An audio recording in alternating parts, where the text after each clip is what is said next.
tender knee pads. You know how sometimes life seems like you're living years in a couple minutes? This is Emmie and I. We're identical.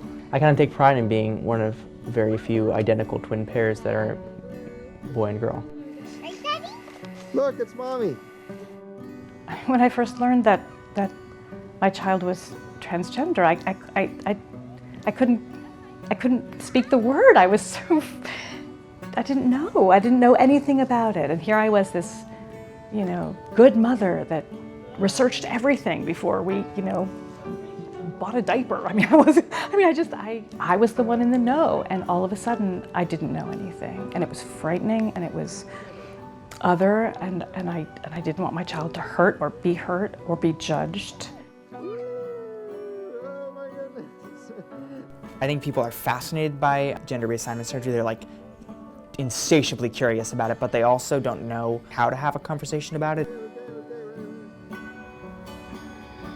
People ask me that question all the time. What if there were no gender norms in this world? But would Emmie want to transition? I'm like, well, we do live in a world with gender norms, so don't quite see how it's relevant. I'm feeling very honored to be the parent accompanying Emmie on this journey. It feels very sacred, this time of stillness and transition and embracing of this new life. And we've been kind of giddy and tired and, nervous.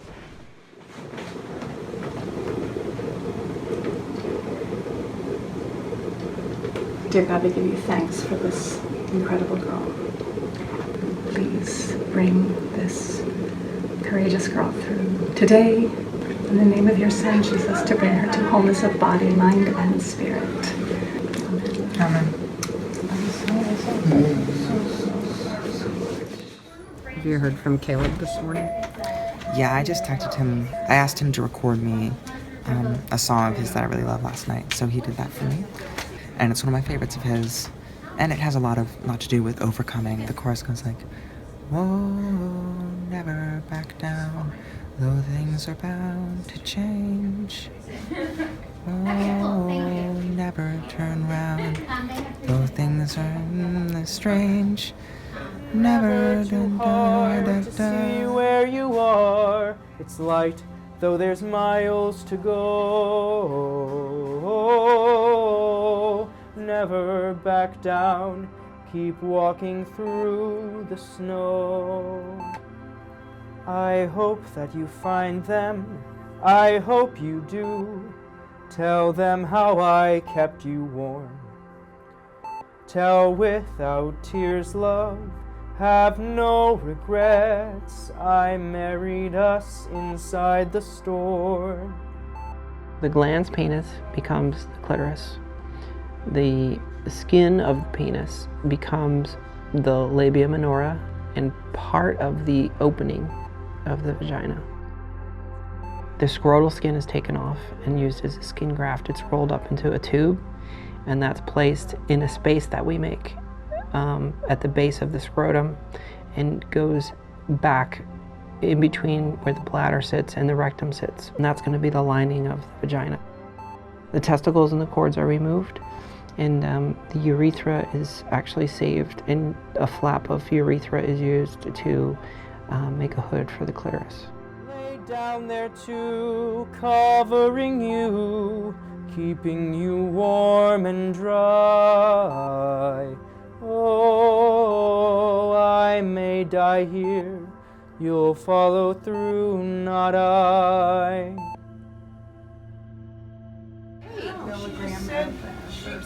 Good morning. Start from again. Hi, Emmie. Can you hear me? The date on the one. You're all finished. You're in the operating room. You're in the recovery area. She's scared. I can see it in her eyes today. But I know she's going to be fine. She had a great surgery. So when people don't do well after their transition, it's because they have absolutely no support system. Their support system is, like their family is putting on a game face, but, they're scared as hell too. I mean, those family members are real heroes to me. I have goosebumps as I say this. She's got everything going for her.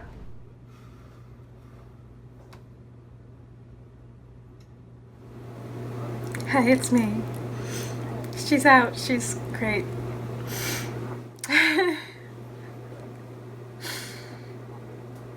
I know, I feel like I haven't taken a deep breath for like 2 days.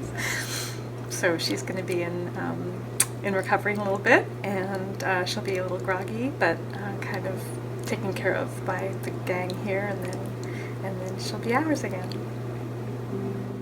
Hi Nat, it's Kate. Emmie just went down to the OR. I'll keep you in the loop as I get any news. So wish I could be with her. And Patrick sent 3 hearts, and Sarah said, thank you with a heart. And Jules sent 3 hearts, and Laura said, thank you, Kate.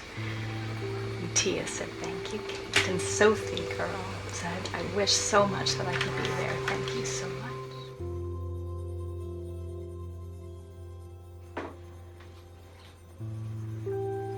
Being closeted was one of the worst parts of my life. Being out, I mean, it's not so much like a personal change, it's a social change. I came out on Facebook. There was a lot of positive response just from that. The thing I really remember about coming out was I was in a play. I went to rehearsal.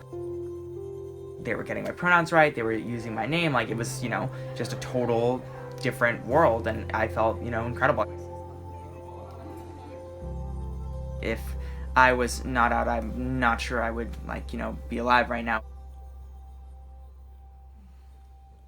What my husband and I keep remarking onto each other is this just feels so right. It's so her. It's so the child we've always known and loved. Even though a few years ago we wouldn't have necessarily anticipated this step. Into a standing position. The idea is you don't want to. When I think about why I eventually wanted to get this surgery, because I really didn't at first, I think the reason that I ended up really wanting it to happen started out as being something more out of convenience. As it became more real and as I got the surgery date and all of that, I found a million reasons, why I wanted it to happen.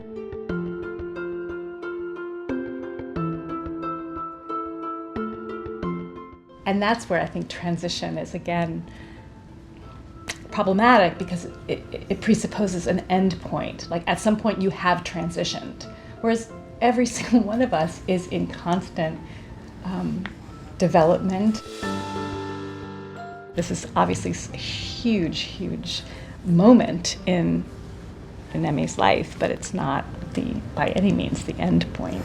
It's just in some ways the beginning.